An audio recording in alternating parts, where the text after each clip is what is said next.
سلام دوستان، ما در این ویدیو میخوایم درباره این صحبت کنیم که چرا ملی شدن صنعت نفت به ضرر ما ایرانی ها بوده. ما برای تهیه این ویدیو از کتاب‌های مختلفی مثل همه مردان شاه استفاده کردیم، ولی متاسفانه در این کتاب‌ها همه وقایع تاریخی بیان نشده و در این ویدیو سعی کردیم این وقایع تاریخی رو بر شما بیان کنیم.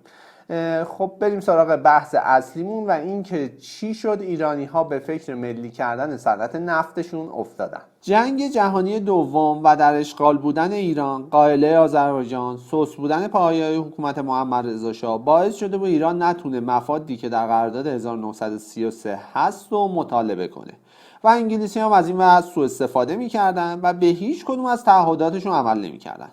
تو کتاب عامل اصلی ملی شدن نفت رو همین عمل نکردن انگلیسی‌ها به تعهداتشون، وضعیت بد کارگران در آبادان و نارضایتی مردم از این قضیه میدونه که این کاملا اشتباهه. دقت کنید ما داریم درباره سال 1324 صحبت میکنیم. در اون زمان تنها رسانه‌ای که در ایران بوده روزنامه‌ها بودن و فردی که در تهران بوده نمیتونسته درکی از وضعیت بد کارگران در آبادان داشته باشه. درسته وضعیت بد کارگران در آبادان و عمل نکردن انگلیس به مفاد قرارداد بی تأثیر نبوده، ولی نمیتونسته عامل اصلی برای خواست ایرانی ها برای ملی شدن نفت باشه.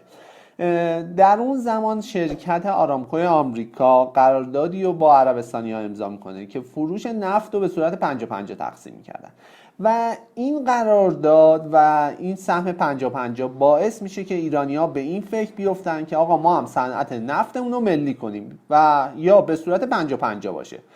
داستان از این قرار بوده که در سال 1950 معادل 1328 خورشیدی ملک عبدالعزیز پادشاه عربستان آمریکایی ها و شرکت آرامکو رو تهدید میکنه که اگه سود فروش نفت رو به صورت 50-50 تقسیم نکنن نفت کشورش رو ملی میکنه. آمریکا هم قبول کرد و این در حالی بود که سود فروش نفت بین ایران و انگلیس به صورت 20-80 بود. تو پرانتز بگم که عربستان در سال 1373 25% و در سال 1975 60% و در نهایت تو سال 1980 100% سهام آرامکو رو از آمریکا میخره و در ماه نوامبر سال 1988 شرکت نفتی عربستان آمریکا نام خود را به شرکت نفت عربستان سعودی یا سعودی آرامکو تغییر میده و همونطور که میدونید این شرکت الان یکی از بزرگترین شرکت‌های نفتی جهانه. برگردیم به داستان. این خواست اصلاح قرارداد نفتی نه تنها در بین مردم بلکه تو بسیاری از نماینده‌ها و حتی دولت مردا هم به وجود میاد و همه خواستار اصلاح قرارداد نفتی میشن. انگلیسی‌ها قراردادی رو پیشنهاد کردن که به قرارداد الحاقی معروف میشه چون مفاد این قرارداد به قرارداد 1933 الحاق میشده. انگلیسی‌ها متعهد شدن که وضعیت رفاهی کارگران رو بهبود بدن، سهم ایران رو هم به حداقل 4 میلیون پوند در سال برسونن و تعداد ایرانی‌های بیشتری رو برای صنعت نفت آموزش بدن. انگلیسی‌ها محمد رضا شاه رو تحت فشار قرار میدادن که این قرارداد الحاقی رو به تصویب برسونه، اما خیلی از افراد با این قرارداد مخالف بودن. آقای عباس علی گلشاییان در اون زمان وزیر امور دارایی بودند و سفارش گزارشی رو به آقای ژیلبر جیدل استاد معروف حقوق بین‌المللی دانشگاه پاریس میدن. در این گزارش مشخص میشه که انگلیسی‌ها با چه ترفندهایی سر ایران کلاه میذاشتن. آقای گلشاییان گزارش 50 صفحه‌ای رو در مجلس میخونن و این خوندن این گزارش باعث میشه که خیلی از نماینده‌های تندرو مثل آقای عباس اسکندری سخنرانی‌های پرشوری کنن و خواستار این شدن که سهم ایران از فروش نفت به 50-50 افزایش پیدا کنه. روزهای آخر مجلس 15 بود و خیلی از نماینده ها نمیخواستن به این قرارداد الحاقی رأی بدن چون جو عمومی جامعه به شدت به ضد این قرارداد بود و از طرفی هم انگلیسی ها بسیار فشار می آوردن که حتما در مجلس 15 این قرارداد به امضا برسه و به مجلس 16 نکشه، ولی این کار فایده ای نداشت و مجلس 15 این قرارداد رو تصویب نمی‌کنه. در انتخابات مجلس 16 مصدق و خیلی از چهره‌های مطرح به نحوه برگزاری انتخابات در برخی از حوزه‌ها اعتراض کردند. اونها معتقد بودند که در انتخابات تقلب شده و در 21 مهر 1328 مصدق و هزاران نفر جلوی کاخ شاه رفتند و خواستار لغو انتخابات و برگزاری مجدد آن شدند. با توافقی که هژیر نخست وزیر وقت با معترضان انجام داد، قرار شد 20 نفر از معترضان به نمایندگی بقیه در داخل حیاط کاخ بس بشینند. مصدق و 20 نفر از معترضان در حیاط کاخ چند روز نشستند و درخواست باطل شدن انتخابات رو داشتند. بعد از چند روز هژیر به معترضان قول داد موضوع را بررسی کنه و در صورت تخلف انتخابات رو باطل اعلام کنه. این 20 نفر هم بعد از اتمام تعصب در خونه مصدق جمع میشن و ائتلاف سیاسی به اسم جبهه ملی رو به وجود میارن. در اون زمان شاه قصد داشته به آمریکا سفر کنه و میخواسته به خاطر جلب توجه آمریکایی‌ها چهره خوبی از ایران نشون بده. اما تو 13 آبان گروه فداییان اسلام به سرکردگی نواب صفوی در اعتراض به تخلف در انتخابات عبدالحسین هژیر رو ترور میکنن. شاه هم برای اینکه اوضاع ایران رو قبل از سفرش به آمریکا آروم کنه دستور لغو انتخابات رو میده. ایراد بعدی که به کتاب میشه گرفت همینه که ماجرای ترور هژیر که در واقعیت علت لغو انتخابات بوده رو نویسنده بیان نمیکنه و اعتراضات مصدق و باعث لغو انتخابات میدونه. تو پرانتز بگم که ما درباره گروه فداییان اسلام و نحوه تشکیلش و ترورهایی که تو ایران کرده بود در ویدیوی قتل احمد کسروی توضیحات کاملی رو دادیم. انتخابات مجلس 16 دوباره برگزار شد و مجلس 16 در 20 بهمن 1328 شروع به کار کرد. مصدق و 6 نفر دیگه از اعضای حزب جبهه ملی وارد مجلس 16 شدند. انگلیس میخواست که زودتر قرارداد الحاقی رو به تصویب برسونه، اما دولت مردای ایرانی به دنبال سهم 50% بودن و علاقه‌ای به فرستادن این قرارداد به مجلس نداشتند.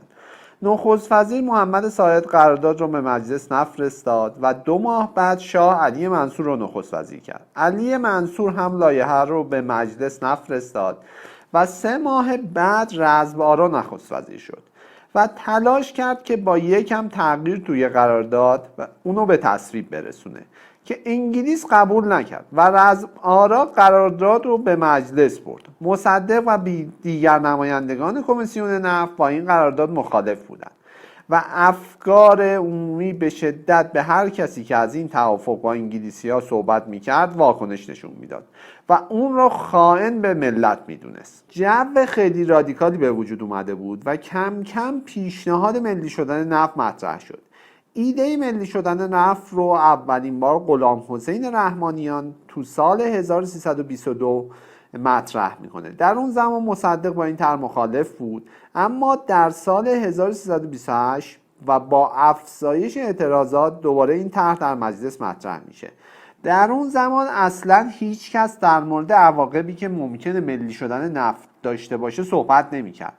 رزم‌آرا اولین کسی بود که گفت درگیر شدن با انگلیس برای ما هزینه داره و از طرف دیگر ایران اصلا توان اداره کردن پالایشگاه رو نداره، چون نه نیروی متخصص برای این کار داره و نه کشتی داره که بتونه نفت رو انتقال بده، که خیلی هم بیراه نمیگفت. در واقع ایران نه تنها نیروی متخصص و کشتی نداشت، بلکه در صورت ملی شدن باید غرامت سنگینی هم به انگلیس میداد. فضای سیاسی اون زمان به شدت ضد انگلیسی و رادیکالی بوده و در این فضای متشنج کسی به عواقب ملی شدن نفت فکر نمی‌کرده و در اون زمان همه ملی شدن نفت و حق مسلم خودشون میدونستن و باید به این نکته توجه کنید که یک فرق اساسی بین حق مسلم و منافع ملی وجود داره و در اون زمان هیچ کس از خودش نپرسید که آیا ملی شدن نفت باعث به نفع منافع ملی ما هست یا نه، و هیچ کس این سوال از خودش نپرسید که 75% بودجه کشور که از طریق فروش نفت به دست می اومده رو باید چجوری تامین کرد و ما اصلا با غرب باید توافقی داشته باشیم یا نه. اگه قرار توافقی داشته باشیم این توافق باید به چه شکلی باشه. ما سالهای بعد در انرژی هسته‌ای هم همون اشتباه رو انجام دادیم و داشتن انرژی هسته‌ای رو حق مسلم خودمون دونستیم و هیچ کس از خودش این سوال رو نپرسید که آیا داشتن انرژی هسته‌ای به نفع منافع ملی ما هست یا نه. و پس از سالها این انرژی هسته‌ای هیچ دستاوردی جز عقب افتادگی اقتصادی برای ما نداشته. طی این 50 سال اقتصاد ایران 14 برابر شده و در همین مدت قطر 298 برابر شده، عمان 237 برابر شده، عربستان سعودی 74 برابر شده، عراق 51 برابر شده، مصر 47 برابر شده، ترکیه 35 برابر شده، امارات متحده عربی 34 و کویت 34 برابر شده اقتصادش نسبت به 50 سال قبل. روند رو در اون گوشه تصویر ملاحظه می‌کنید. ما با حداقل دو تا کشوری رو که خودمون رو رقیب اونها می‌دونیم در منطقه، یعنی عربستان سعودی و ترکیه، ملاحظه می‌کنید که ما در اون سالها تقریباً 2 برابر عربستان سعودی بودیم و یه مقدار بیشتر از ترکیه. ولی امروز جی دی پی عربستان سعودی با 1100 میلیارد دلار تقریباً 3.5 برابر ماست و ترکیه هم 2.5 برابر ما جی دی پیش هست با 900 میلیارد دلار. اگر اینو سرانه‌شو بگیریم وضعیت ایران بدتر میشه. ملاحظه میکنید که با 4000 دلار ما تقریبا فقط از مصر وضعیتمون بهتر هست در منطقه‌ای که رقبای خودمون هستن. رتبه 137 جهان رو داریم و اگر برابری قدرت خرید رو ببینید میبینید که از عراق هم بهتر میشه، در واقع از عراق و مصر بهتر هستیم. اون نمودار اون گوشه تصویر خیلی شاید برای ما حداقل در مقام مقایسه با ترکیه که معمولا ما خودمون رو به لحاظ جمعیت و شرایطی که داریم خودمون رو مقایسه می‌کنیم، می‌بینید که تا سالهای 2010 تقریبا روندمون در برابری قدرت خرید که شاخصی است که حالا پرچیسینگ پاور پریتی که دوستان آشنا هستند، در واقع میاد هزینه ها رو به نوعی تراز میکنه با درآمد و ملاحظه میکنید که ما چقدر فاصله گرفتیم با کشور ترکیه. برابری قدرت خرید به نوعی رفاه اجتماعی اون کشور رو نشون میده که تقریبا ما عددمون با 18000 دلار میشه گفتش که نصف ترکیه است امروز. در تورم خب دیگه گفتن نداره که ما در 50 سال اخیر یک روند تورمی پایدار با 23% به طور متوسط و در 5 سال اخیر با 41% یک روند در واقع خاص تورمی داریم که حالا بحثای مثل رشد نقدینگی، برابری نرخ ریالمون با ارزهای خارجی و همه اینا باعث شده که دیگه کامل همه داریم لمس میکنیم تورم و این تورم پایدار تقریبا میشه گفت بخشی از زیرساخت‌های اجتماعیمون رو ما حتی به هم ریخته. حالا بحث اقتصادی به کنار. برگردیم به موضوع اصلی. در 16 اسفند گروه فداییان اسلام رزمارا رو ترور میکنن. حالا بحثای زیادی در مورد ترور رزمارا وجود داره. خیلی هم معتقدن که رزمارا به وسیله گلوله کلتی که در اختیار ارتشیا بوده ترور شده و به هر حال ترور رزمارا باعث میشه که هیچ کس دیگه جرأت مخالفت با ملی شدن نفت رو نداشته باشه و در 24 اسفند 1329 مجلس ملی شدن نفت رو به تصویب میرسونه و در 29 اسفند هم به تصویب مجلس سنا میرسه و نفت ملی میشه. مصدق به عنوان قهرمان ملی معرفی میشه و به اوج محبوبیت خودش میرسه، نه تنها تو ایران بلکه در کل جهان به عنوان قهرمان ضد استعمار انگلیس معرفی میشه. خیلی ممنون دوستان که این ویدیو رو تماشا کردید. ما در ویدیوی بعدی حوادث بعد از ملی شدن صنعت نفت و این که چی شد آقای دکتر مصدق به نخست وزیری رسیدن رو بیان میکنیم و امیدوارم این ویدیو براتون مفید بوده باشه و حتما برامون بنویسید که آیا به نظر شما ملی شدن صنعت نفت به نفع ایران بوده یا به ضررش. فعلا خداحافظ.